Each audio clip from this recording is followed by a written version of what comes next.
Welcome, everyone, and thank you for joining us today. My name is Gina Smarecki. I'm the events manager at Nuspire and PDI Technologies, and I'll be your host for today's live session. Today's webinar is one of our most attended topics each quarter as we look at our threat findings from last quarter and share our analysis on the current trends in cybercrime. Today, we will be taking a look at the data from Q4 and also the full year of 2024.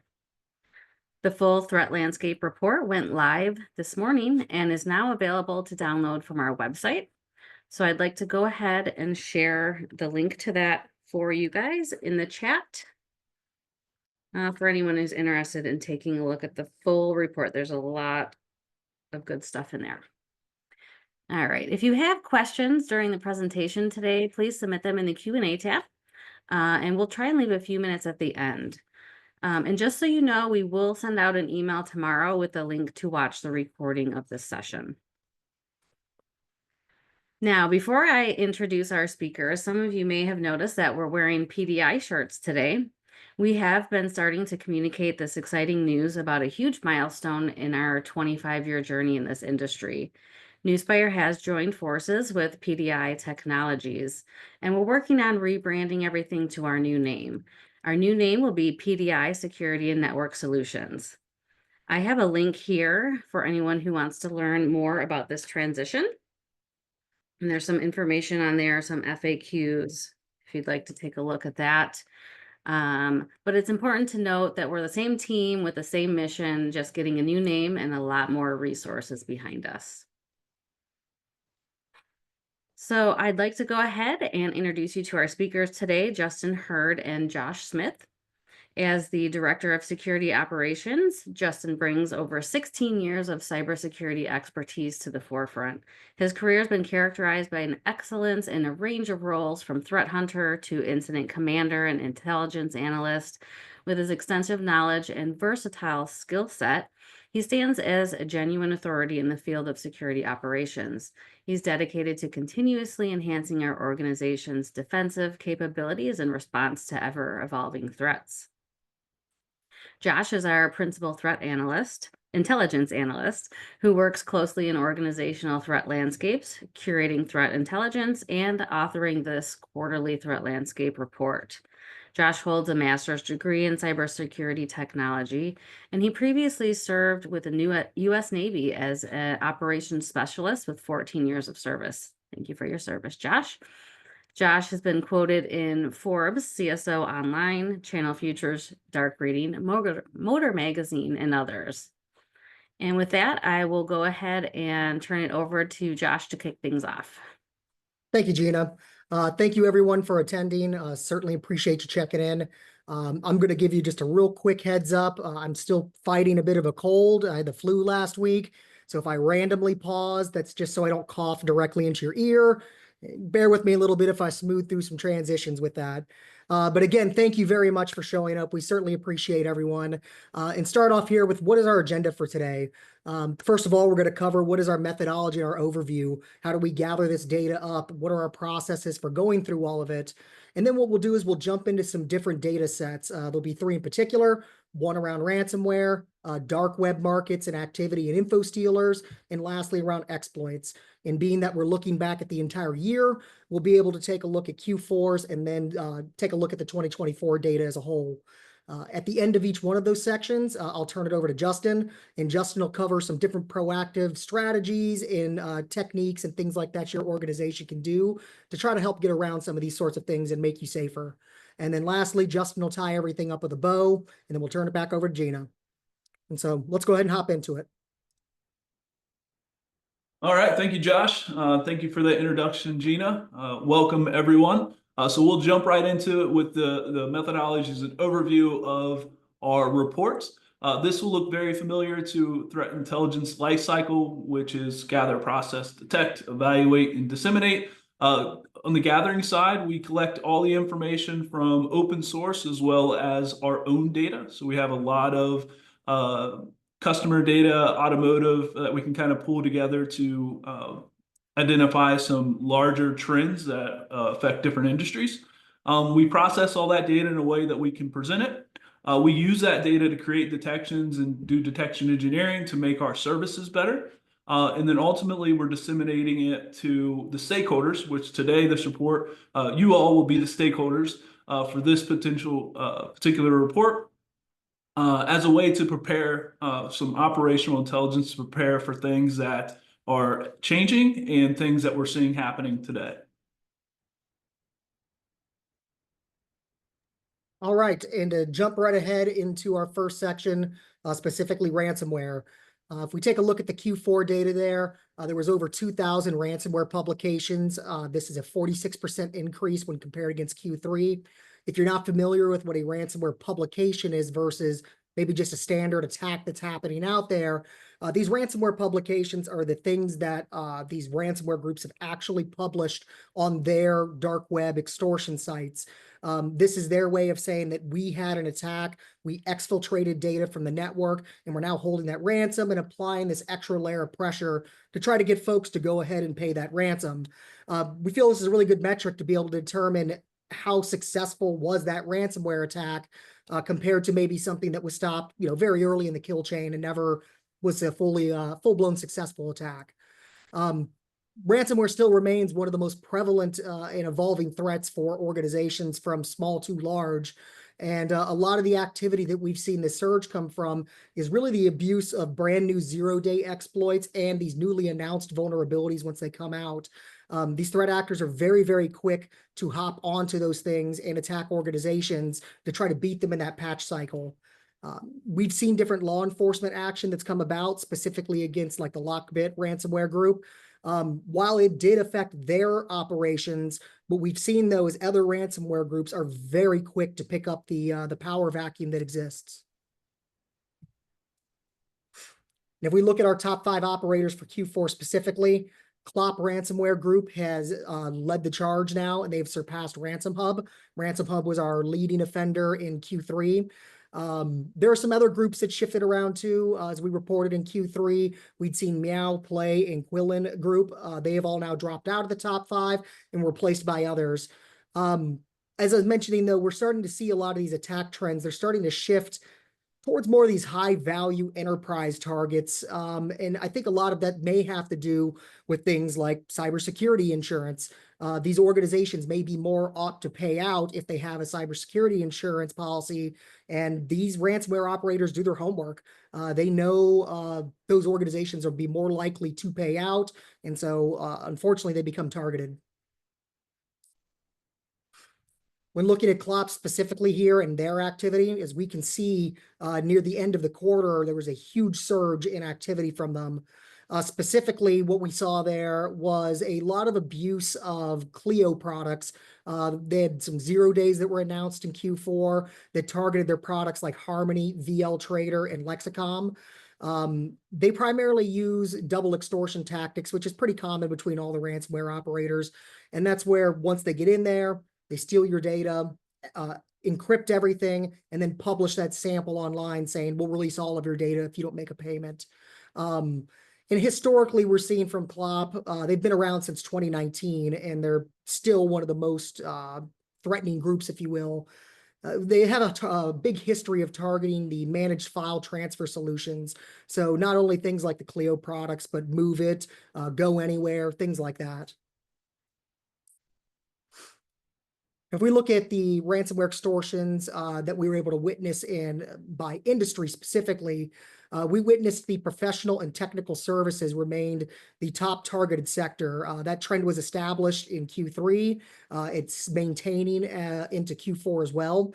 That includes, things like law firms, accounting services, all those sorts of things like that, HR services. And then additionally, what we're starting to see is an increase in finance and insurance being targeted specifically. We saw a 183% increase in those extortions published against them when we compare that against Q3. That moved them from the 5th most targeted industry to the 3rd most. So there definitely seems to be a trend in there of that group particularly appearing on these extortion websites. And while again, I mentioned earlier that the enterprise or seem to be the high value targets or big game hunt, as we sometimes will call it, that doesn't mean that they're not looking at small and medium sized businesses anymore either. They're very opportunistic, and if the opportunity presents itself, they will absolutely pounce on it.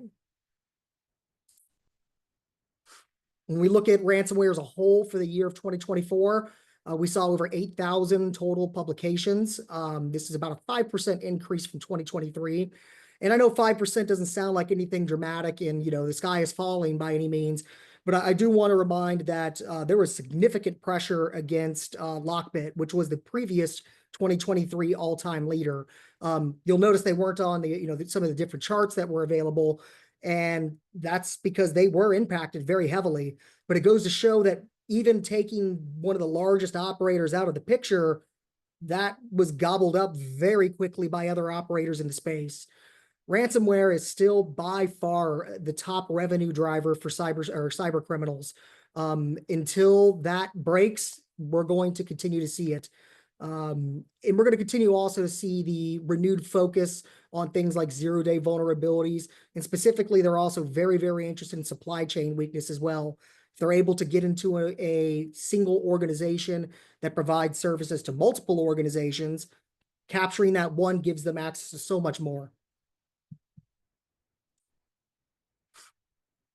And as we look at the activity of 2024 as a whole, like I said, despite those law enforcement crackdowns, we're still seeing the activity is high. It's increased a little bit compared to the previous year.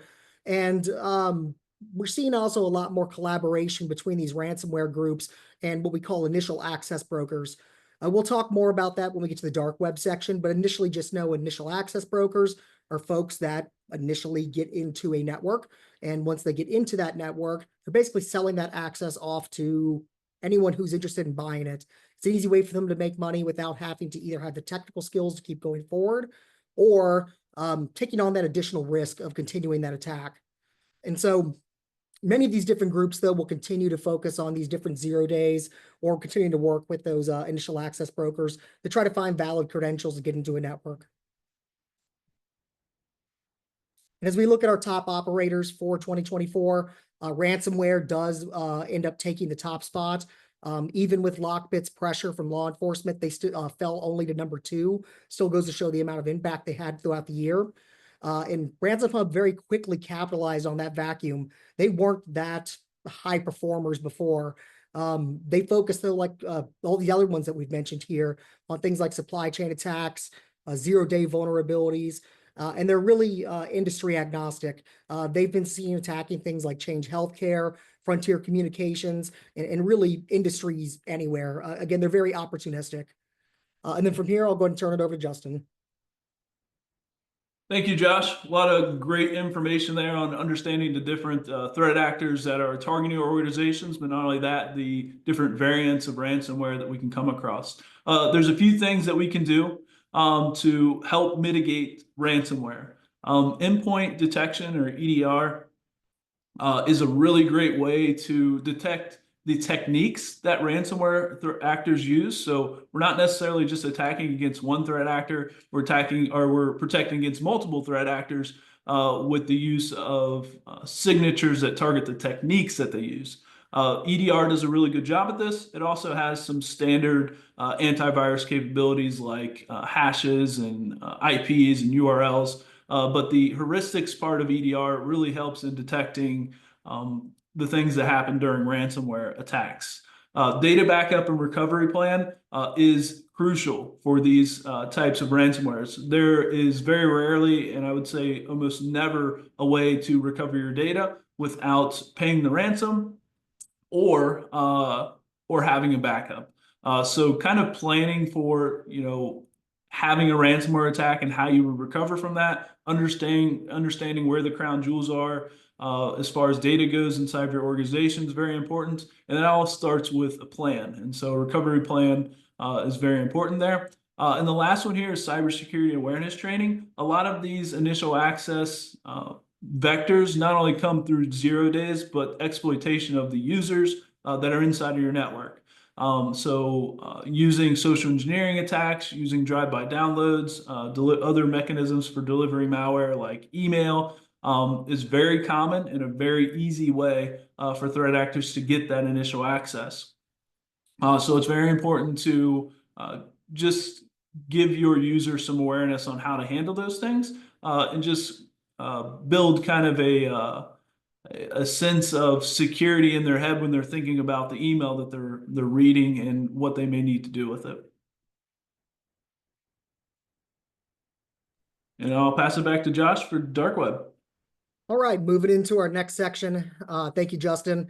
We take a look at dark web activity, specifically for Q4. We saw about a 32% decline in logs that were being shifted around throughout dark web market listings. This is a pretty big decrease, and one of the things that was driven by that we saw was specifically stolen account listings. Luma Info Stealer, which we'll hop into in just a moment here as well, also saw a decrease in activity, and it's likely very tied to that. Luma's been, you'll see here in just a moment, a very popular info stealer, and that's what it does. It harvests a lot of these things and sells those out to any of these other threat actors, ransomware groups, anyone with interest in buying those credentials. And another thing that we saw that we'll dive into here in this section is specifically a shift in communication methods, we'll call it, for these dark web operators. We're seeing a lot of shift now over to decentralized chat platforms, specifically things like Telegram, Discord, WhatsApp, those sorts of things. And as we look at our info stealers, as I mentioned, Luma is very, very popular and dominates the info stealer space. It is a major driver for credential theft and access of data for these sellers on the dark web. Often, a lot of times, the data that's stolen from this is either going to be things like cryptocurrency wallets, saved credentials in your browser, and these thefts of data often fuel further cybersecurity attacks. And so Luma operates, though, specifically as a malware as a service. It takes a very low technical skill level to utilize. They mass advertise it across dark web markets and those Telegram channels and things like that. And it offers a very broad tool set for these cyber threat actors that target, again, things like cryptocurrency wallets. If they're looking to just scrape somebody's information out of there and steal the financials behind that. Stored passwords to be able to then gain initial access somewhere, and as well as can also steal website session tokens. It targets anything from Windows 7 to Windows 11, and it can be delivered through multiple different avenues. Campaigns that have been witnessed are things like phishing emails, fakes downloads for software, maybe a free PDF viewer, things like that, or one of those pop-ups that say, hey, you need to update your drivers, click this and download it and run it. And then one of the campaigns that came out in Q4 that was a little more novel was a fake CAPTCHA page would pop up. So as a user would go to a website, you get the little CAPTCHA page pops up. You have to click I'm not a robot.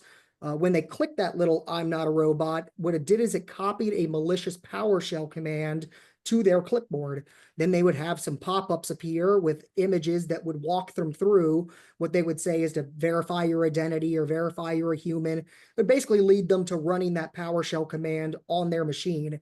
And in doing so, it would reach out, download Luma, and install it on their device. And as we look at dark web for the entirety of 2024, we saw a 6% decrease compared to 2023. And again, we'll dive into that here in just a moment, but I think a lot of it has to do with the shift that we're starting to see away from these traditional dark web marketplaces and moving into these more decentralized chat platforms that offer encryption end-to-end as well. We're seeing a huge uptick in things like communication around fraud, cybercrime, with like educational guides, selling of tools. And if you look at the graph, your green column is that type of chatter in 2023 compared to the chatter we witnessed in 2024. It's increased across the board. And what we're seeing too, though, is there's been a pretty good significant amount of law enforcement pressure against these dark web marketplaces. Just in November of 2024, there was another announcement that they seized about a dozen of these dark web market sites. I think threat actors are starting to find that as a centralized risk, that if they're operating on there, their information of where they're logging in from, the different things like that is now available to law enforcement. It's insanely difficult for a law enforcement to go in and seize just a Telegram chat. Those can be burned and spun up so quickly, and they provide end-to-end encryption as well, and they're often invite only. So I think that's what we're seeing here, is this shift now away from maybe some of these traditional marketplaces and moving more into these chats where people can in real time negotiate for things as well too. With that being said, it's going to continue to provide a challenge for law enforcement as well as for cybersecurity to be able to monitor these sorts of things compared to your traditional dark web markets. And transfer it back over to Justin. So let's just jump into some dark web mitigation response things that we can do. All in all, the information that Josh is talking about that's in these Telegram chats really requires almost a commercial license in order to have a company that builds these personas within these different chat platforms. So they're in there as a attacker, just collecting information. So they have to be able to get invited to these chats. And so that's a good spin for threat intelligence, I believe, is dark web monitoring, a commercial license that already have those footholds that can collect that data. So implementing dark web monitoring of some sorts into your organization or into your threat intelligence is very important and very useful. It gives us that initial thing to look for before there's attack. And so this is what happens before initial access a lot of times, or they harvested some credentials and now they're trying to sell them to initial access broker, which will get access and then sell that to a ransomware group, which is the first thing we spoke about here, ransomware and how prevalent it is. So those are some things that you can do. Educate and train on phishing and social engineering attacks. Make sure that you're talking to your users about some of the techniques that can be used. Things like reusing email and passwords on different sites. If those are downloaded from the browser and you use the same password, you can use those passwords to get into corporate environments potentially. And so just being aware of that is very important. And then enhancing data protection privacy overall is a really good exercise, and also kind of falls into awareness of how do I protect my data, adding MFA, things of that nature to help protect you from losing those credentials. And if you lose those credentials, you have a second layer of protection on access to the systems. All right, and so for our next section and last section, exploits, we witnessed over 29 million exploit attempts in Q4. It's about a 72% increase when compared against Q3, and witnessed over 601 unique exploits specifically attempted. When we look at our top 5 of what those were, we saw a huge increase again against Hikvision cameras. They're the most popular camera creator throughout the world. They're very easy to find in numerous businesses, and they're often insecure, not segregated from the rest of the network. And so they're just a very easy target for threat actors to automate attacks against if they see that they're out there exposed on the internet. If they can get access to it, that gives them a foothold into the network. That's an older vulnerability, but they're still very actively trying to get into it. And we saw other older vulnerabilities that had resurged. Apache Log4j is a pretty old vulnerability at this point in the grand scheme of cybersecurity, but they're still very actively trying to find old legacy systems that are still running those unpatched systems. Now, one big thing when it comes to exploits, and we can say that this is things that we've seen here within our own IR methods and things like that, is that threat actors are very interested in firewalls and VPNs. I would say that if a threat actor is not utilizing something like known valid credentials to get into a network, they're probably trying to kick the door in on a firewall or a VPN, whether that be on the VPN side of it, trying to just brute force into the accounts that are available, or they're searching to try to see if that firewall or that VPN is vulnerable to a known exploit. And why? Well, it's exposed to the internet. It's probably never, ever going to not be exposed to the internet, or it's pretty hard to use a VPN otherwise. And they know that. So they're looking for these organizations that haven't applied those patches to things. And in doing so, they're hoping they can sneak past that authentication methods there and get into the network. Organizations need to be monitoring very heavily for security bulletins, notifications, things like that from your firewall and VPN vendors, and be ready to patch when those things come out. Those are not things that can really be delayed in this current environment.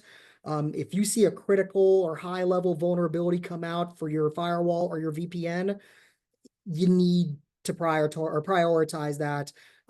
You can't really play the operational concerns and downtime game with that one. They're instantly looking for those things and popping them now. So like I said, make sure you're monitoring the security news, the bulletins, and you've already had those kinds of discussions within your organization to be able to say that, hey, look, we talked about this. We've already established a plan for this. Critical vulnerability has appeared at this point. We've got to act. And it's not kind of a scrambling around trying to figure out what to do once you get that notification. And so as we look at exploits as a whole for 2024, we saw a 120% increase when we compare that against 2023. That's a pretty good jump. And a lot of that still has to do with the abuse and automation, I feel like, of these older vulnerabilities. It's become so easy nowadays and such a low technical barrier for threat actors to just scan the internet and look for exposed devices and just run a whole slew of older but critical vulnerabilities until they get a notification that they successfully got into one, at which point then they can launch their attack further. When you start to see the things like the 0 days and the brand new vulnerabilities, those are typically a little more hands-on than what you would see from some of the other ones. But again, those become very attractive as well too when they come out. And just to put a little bit of a comparison in the increase of vulnerabilities and exploits that are out there, in 2023, we saw 502 unique exploits. Well, we beat that alone just in Q4, but when you look at the entire year, over almost just shy of 1,400 unique exploits. They're increasing their tool belt and they're increasing their automation around the board. And with that too, I think it's another thing we commonly hear sometimes when we work with clients and get questions from folks in general is, where do these attacks come from? While the physical people may be all over the world, the majority of the attacks are not coming from all over the world. When you look at IP space, they're coming from mostly US-based cloud services. They're coming from things like AWS and Google Cloud and Azure blobs and things of that nature, because it's so easy nowadays for them to very quickly spin up infrastructure and launch an attack from there. Why would they do that? Well, typically when folks are manually reviewing SIM logs and things of that nature, an IP address coming from the US doesn't raise as much suspicion and blends into regular network traffic compared to what a Russian IP or a Chinese IP may do. So something that we like to talk about in threat intelligence and something to keep in mind in general is we have this thing called the pyramid of pain. And basically what it is, how much pain can we apply to a threat actor based on blocking something or identifying something and setting up mitigations around it. Things like hashes, domains, and IP addresses are basically trivial at this point for threat actors. It is so easy for them to just get around those types of blocks that we really need to, as organizations, be focusing on the TTPs or tactics, techniques, and procedures that these threat actors are doing to be able to build behavioral-based rules and things of that to be able to detect suspicious and malicious activity. And that's also where threat hunting programs come into play too, is to be able to get in there and actually review beyond a signature of a hash or an IP or a domain, but be able to look for those actual tactics that we see from a threat actor when they laterally move across the network or anything of that nature. It's a very big deal nowadays to realize that again, things like geofencing is not a silver bullet. It is very easy to get around just blocking all Russian IP space or Chinese IP space or something like that, although still useful in a layer of defense. Same thing with your hashes and your domains and your IPs. It's good to block those sorts of things, but just realize that, again, that's not a silver bullet. You still need to be looking at doing things with your EDR and threat hunting and things of that nature. Turn it back over to you, Justin. Thank you, Josh. So what can we do to help protect ourselves from these exploits? Josh touched on this a lot. Speedy system patching is critical. You have to patch critical vulnerabilities in your systems as quickly as possible. They are instantly trying to, if there's not already a proof of concept for a particular exploit, there will be soon, and they're instantly trying to scan the internet. It's not hard. They set up systems that scan and run all over the place just to find those vulnerabilities and attempt these exploits on the different vulnerabilities that are out there. And so it's a very quick process for them to find vulnerable systems. Using firewall with IPS. So there are IPS signatures, especially for some of the older exploits Josh was talking about, that'll help detect and block those types of attacks. Monitoring security news and vendor security bulletin. You don't know what to patch if you didn't get the bulletin. So it's very important to have good relationships with your vendors, the vendors of the hardware and software that you're using, and make sure that you're subscribed to their X, their blog, their RSS feed, any of those things to make sure that you're getting the news on your different hardware and software that you have inside the organization. The last one here is disabling unused services. If you're not using a service on a particular port, block it. The worst thing that can happen is that there's an old system sitting out there with RDP that everyone forgot about that's running some vulnerable software to one of these old exploits, and the service is still open. And so the threat actors find it, they get into it, and then start to pivot into some of your more critical systems based off of that old machine sitting in the back that everyone kind of forgot about. So test yourself. Look at what's open, what needs to be open, what's not, what doesn't need to be open. Make sure that we're using layered security when it comes to protecting ourselves from these different exploits. And back to, oh, actually, it's me, back to me. So conclusions and recommendations. Educate all users and often. I think you'll see the theme as we went through all these slides is every one of them had something about user awareness and understanding the different types of attacks and the different types of techniques that will be employed against your users. Really just empowers them to ask questions when they're not sure about particular security things. Taking a layered approach. I think Josh kept saying there is no silver bullet. This isn't a silver bullet. There is not. We have to have a layered approach. We have to use all of these things that we talked about, EDR, dark web monitoring, blocking unused ports, patch management, making sure that we're patching everything. It's extremely important, and it is a layered approach to security, and it's the only way we can minimize the amount of risk we have out on the internet. Patching the stack, we talked about this a lot. Patching, knowing that you have a patch available or that there's a critical vulnerability to some of your hardware or software is the first step. Applying that patch as quickly as operationally possible will help not be the slowest one to patch, not be the path of least resistance for the threat actors, which is very important. They're going to go after the people who aren't taking a layered approach to security, who aren't patching in a timely manner, just because it's easier. And at the end of the day, 99% of threat actors are after financial gain. And the quicker they can realize that financial gain, the better for them. Updating your malware protection. A lot of the systems that we talked about today have automatic updates that go in there. You can also employ things like detection engineering based off of experiences that you had or things that you want to protect inside of your network, such as certain crown jewels, which kind of takes us into number 5, segregating those high-risk devices. We talked a little bit about VPN and how VPNs used a lot by threat actors to gain that initial access. Making sure that you have two-factor on VPN connections whenever you can. I would say always have two-factor. Credentials just aren't that safe anymore. Credentials are, they're very easy to get to. through users or through some of the info stealers that Josh was talking about, or the initial assets brokers. Those things are just really easy to get to nowadays.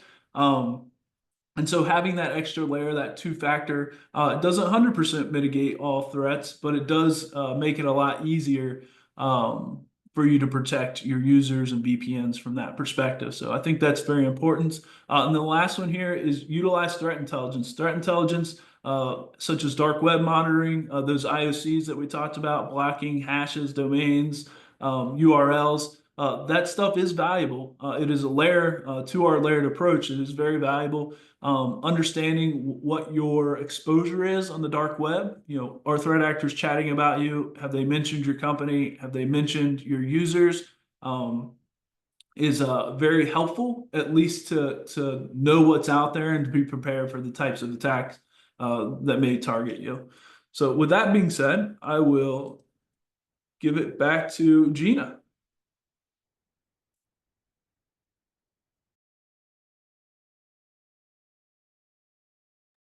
You're muted, Gina.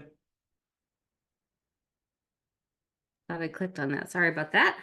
Thank you both for sharing all of those highlights and recommendations. That was a lot of information that we just kind of highlighted from the report. There's a lot more. It goes into a lot more depth in the actual report if you were looking for even more of all of this type of data. We do have a little time left, so if anyone has any questions from the audience, go ahead and start putting those into the Q&A. I've already seen a couple come through. So before we go into the questions, I just want to mention that our next webinar will be around the topic of managing cyber risk, and watch your inbox for an invitation that will be coming out very soon for that.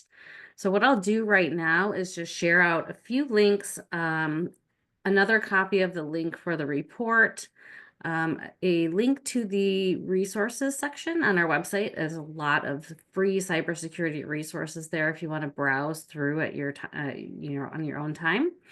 And then one more, if anyone is interested in learning more about our cybersecurity experience, there is a link coming your way for that. These will also be in the emails that I send out tomorrow for everyone. So no worries on that. All right. So there we go. All right. Let's go to questions. And I see a question from Jim here. How do you monitor the dark web for credential leaks without buying a list? Sellers usually show an example or two of what is contained, but if I want to find, say, me, how would I or anyone go about checking without purchasing? I could take that question, Gina. So Jim, ultimately, you're absolutely right. You can't unless you buy that list. If they've not divulged it fully, then you won't know what's contained within it. Typically, threat intelligence and things like that for the dark web is a passive activity. So we're sitting there collecting what we can see is being discussed. But what may give us away or give away interest in potentially making that purchase to see what's fully within that data would be if they mention a domain specifically that like these credentials all belong to, or we may see some other things that are just a giant database that's published for free. It was just, what was it, maybe a month ago or so, that someone posted a giant list of firewall configurations. It was username credentials, VPN credentials. I think it was over 10,000 devices off the top of my head, and that was free. They just published that online. But there was in one of those forums. And so those are the sorts of things that we can monitor for and look for and be able to, from there, pivot and determine what the risk is behind that and what kind of mitigations are involved. Typically, though, as Justin mentioned before, MFA everything that you possibly can under the sun, because that's the biggest mitigation against these sorts of things. But if you do have that proactive alert come through for something like this, you're able to see, maybe a specific user or maybe a specific login portal. You can then take action, whether it's rotate that user's password or need to verify the security around a specific portal to see, okay, do we have any suspicious logs? Do we have MFA enabled on that? So it can be a good launching off point to know what threat actors are discussing or looking at regarding an organization. I hope that helps answer that. Awesome. Thanks, Josh. And then thank you, Jim, for the question. Another one on dark web activity, this one looks like for Justin. So if dark web activity is shifting to Telegram, I know Josh mentioned that earlier in the presentation. How can organizations monitor that activity? Yeah, I think, this is one of the things where, leave it to the people who have the resources to spend to gather that information. And that's where we'll lean on commercial threat intelligence that have, a bunch of threat intelligence analysts that have these threat actor personas already inside of these Telegram chats, inside of these different Discord channels that can collect that information for us. And then we're just reacting to that information. And so this is a spot where I like to lean on some commercial threat intelligence or an MSSP that provides a service that does that for me. We have a service to Nuspire that does that for dark web monitoring, which is that exactly, right? We have commercial feeds, we have our own feeds, crawling that dark web information and then alerting to that information becoming available or being chatted about on these different channels. So I think that's probably the best way to get that information and to be able to react to it appropriately. All right. Thank you, Justin. All right, one more coming in here regarding ransomware. So ransomware seems to keep rising. Do you see law enforcement efforts making a real impact against ransomware? I think we talked a little bit about that. Josh, anything to add on that one? Yeah, we can discuss a little bit further about that. And I think ultimately, you can't say that law enforcement shouldn't in any way, shape, or form, obviously try to apply these pressure to ransomware operators, but it makes it very, very difficult with the way that they're able to pop up. A lot of times what we see is these are ransomware as a service, as they call it. And while you may see something like Ransom Hub, his claimed responsibility for an attack, they are a ransomware as a service. If I was a malicious threat actor, I could go to their forums or wherever they're selling their product, buy it, and launch an attack as Ransom Hub.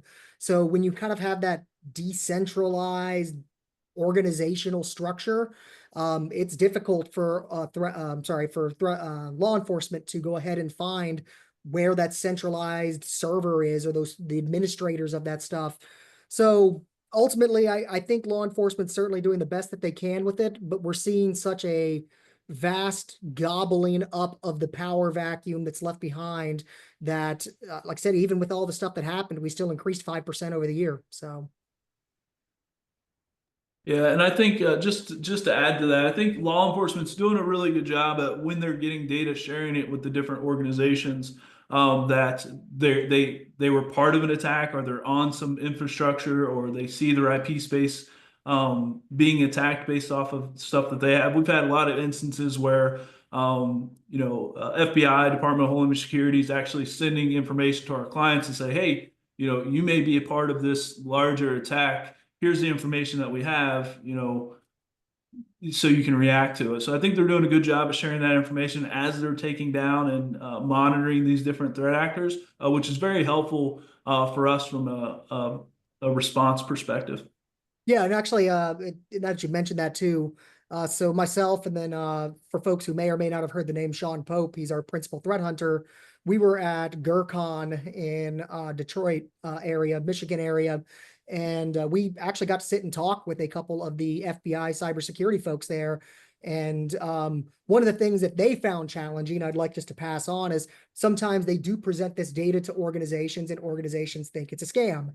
Well, that's a great in general attitude to have, and definitely have your defenses up and verify those things, but do know and just take home with you and that the Department of Homeland Security and the FBI do reach out to organizations with intelligence that they've gathered. So for example, they get into Ransom Hub, since we've been talking about them, they're in their servers and they witness your IP space communicating with those servers.